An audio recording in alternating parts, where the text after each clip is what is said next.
semua, kembali lagi di channelku Tiro Turnip.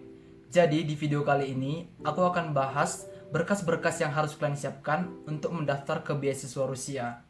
Sebelumnya, berkas-berkas yang akan aku sebutkan ini berdasarkan pengalamanku mendaftar beasiswa Rusia tahun 2020. Jadi mungkin di tahun 2021 akan ada perbedaan atau mungkin sama. Tapi biasanya kalau ada perbedaan, perbedaannya tidak terlalu signifikan dengan tahun-tahun sebelumnya.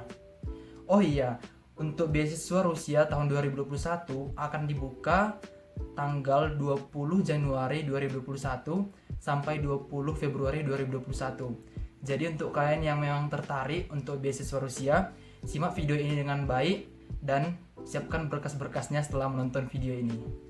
Oke, tanpa berlama-lama, mari kita mulai.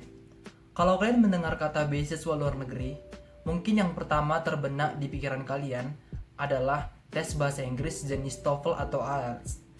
Tapi, kabar baiknya, untuk beasiswa Rusia ini tidak membutuhkan sertifikat TOEFL atau IELTS atau semacamnya. Tapi, nanti di saat wawancara, kalian harus bisa bahasa Inggris, setidaknya bisa conversation untuk menjawab pertanyaan-pertanyaan dari para penyeleksi beasiswanya nanti. Oke, kita mulai dari berkas yang pertama. Berkas yang pertama itu adalah paspor. Kemarin aku buat paspor ini di kantor imigrasi yang ada di Pematang Siantar. Jadi ini adalah paspor 48 halaman, dan mungkin untuk syarat-syarat buat paspornya ini kalian bisa cari-cari di internet apa-apa aja, mungkin sekitar KTP, kartu keluarga, dan semacamnya. Oke, untuk yang kedua yaitu medical check up. Tapi untuk medical check up ini aku nggak ada lagi kertas sejenisnya medical check upnya karena aku udah ngasih ke penyeleksi beasiswanya Pusat Kebudayaan Rusia. Tapi mungkin aku bisa nanti tampilkan di sini. Jadi di medical check up itu terdiri dari tes HIV/AIDS, yang kedua hepatitis A dan B, yang ketiga yaitu TBC, dan yang keempat terakhir yaitu tes alergi. Kalian bisa mengurusnya di rumah sakit, baik itu rumah sakit swasta ataupun rumah sakit negeri, atau bisa juga di klinik-klinik yang menyediakan laboratorium untuk tes-tes yang udah aku sebutkan tadi. Terus yang ketiga itu motivation letter. Motivation letter itu bentuknya seperti ini. Ini hanya contoh, ini punya aku. Kemarin aku buat ini sekitar 1 bulan sebelum aku mendaftar. Jadi motivation letter, motivation berarti motivasi. Jadi surat ini, kertas ini berisi tentang apa motivasi kalian untuk mendaftar beasiswa Rusia.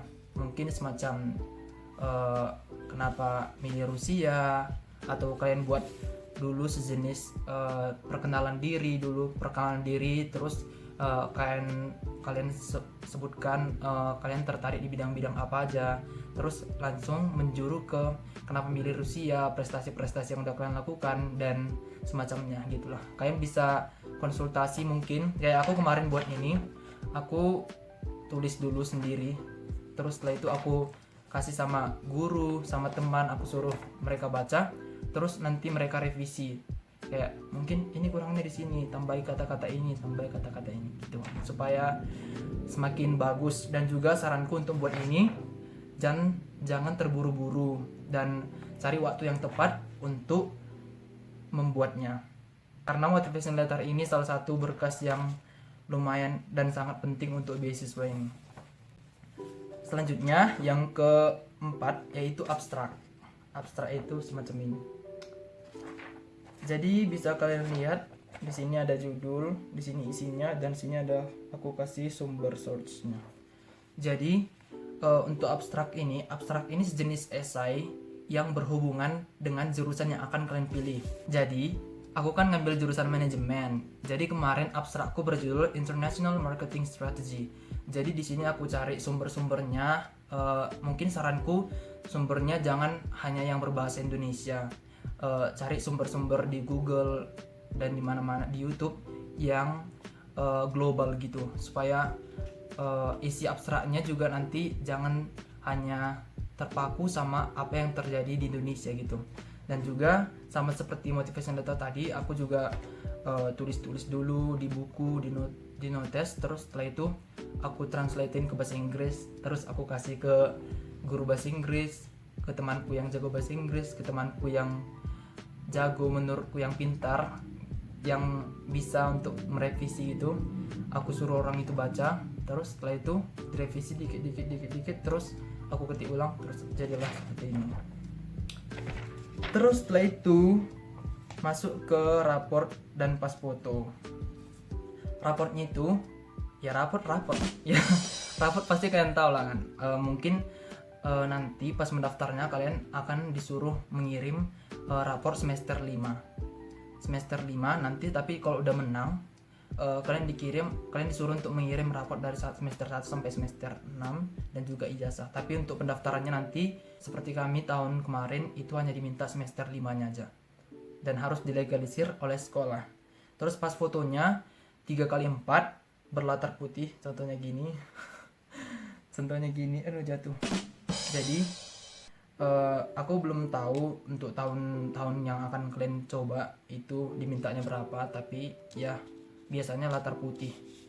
Kalian siapkan aja dulu entah berapa gitu. Oke, selanjutnya yaitu akreditasi sekolah. Jadi aku minta akreditasi sekolahku ini dari kantor tata usaha melalui wakil kepala sekolah bidang kesiswaan kemarin. Akreditasi sekolah itu berisi tentang sekolah kalian itu akreditasinya apa dan juga harus dilegalisir oleh sekolah. Jadi yang selanjutnya itu yaitu SKCK atau surat keterangan catatan kepolisian. Jadi ini kemarin aku urusnya di kantor polisi.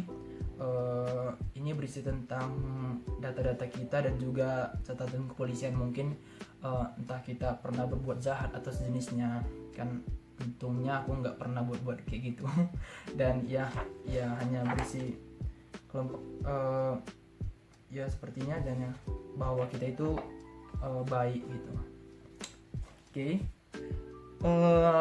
Yang ke-8 itu sertifikat itu opsional sih sebenarnya, tapi kemarin aku buatin contohnya seperti ini. Aku kan untuk sertifikat ini gak mesti yang berhubungan dengan pendidikan, gak mesti yang harus olimpiade apa segala macam gitu. Bisa juga kayak aku, contohnya ini sertifikat lomba nyanyi tingkat provinsi vokal solo, dan juga ini ada sertifikat bahasa Inggris. Ini kemarin aku les terus dikasih sertifikat gini pas udah tamat. Terus sertifikat terus ini sertifikat olimpiade, kemarin pernah aku ikut olimpiade. Ya gitulah, itu sebenarnya opsional, kalau punya bagus, kalau nggak punya juga nggak apa-apa sebenarnya. Terus yang terakhir itu nanti ada formulir dari Pusat Kebudayaan Rusia, tim penyeleksi beasiswa Rusia ini. Itu berisi tentang data-data kita dan juga pernyataan orang tua, pernyataan penjamin gitu, dan sebagainya. Mungkin itu nanti bisa kalian cek di FB-nya Pak Vitali Glinkin, atau nanti aku akan sharing info-info terupdate tentang beasiswa Rusia ini. Oke. Sekian dulu untuk video kali ini. Buat kalian yang udah menonton sampai di ujung acara, di ujung video, terima kasih. Dan juga aku minta like dan subscribe-nya. Terus kalau kalian punya pertanyaan, mungkin tulis di kolom komentar, nanti aku akan jawab, atau mungkin sama kawan-kawanku juga yang ikut ke beasiswa Rusia tahun 2020. Oke, terima kasih untuk semuanya. Bye-bye. Atau tes bahasa Inggris semacam apa sih semacam sebelumnya, kalau kalian mendengar beasiswa sebelumnya kalau kalian mendengar susah kan anjir.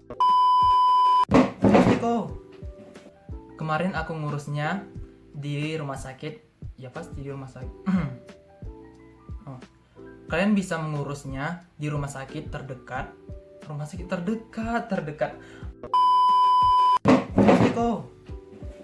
atau surat keterangan catatan kepolisian. Kemarin aku urus ini di kantor polisi. Jadi ini berisi tentang Aku juga kurang tahu ini isinya tentang apa sih mas.